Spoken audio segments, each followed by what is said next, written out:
பீமனையோ அர்ஜுனனையோ நான் உயிர்ப்பிக்க வேண்டினால் அது என் தாய்க்கும் வேதனை தரும். எனது தாயின் ஒரு புதல்வன் உயிரோடு இருக்கிறான். அவனே யுதிஷ்டிரன். ஆனால் என் இன்னொரு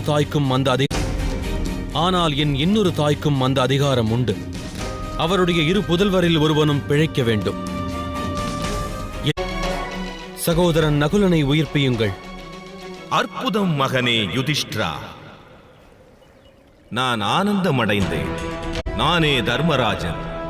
குந்திக்கும் பாண்டுவிற்கும் பிரசாதத்தின் வடிவில் உன்னை நான் தானமாக அளித்தேன். அவ்வகையில் நான் உன்னுடைய தர்ம பிதா ஆவேன். என் புதல்வனான உன் செயல் எண்ணி பெருமை கொள்கிறேன் மகனே. உன் தம்பியர் 4 நான் மீண்டும் பிராணனை தருகிறேன்.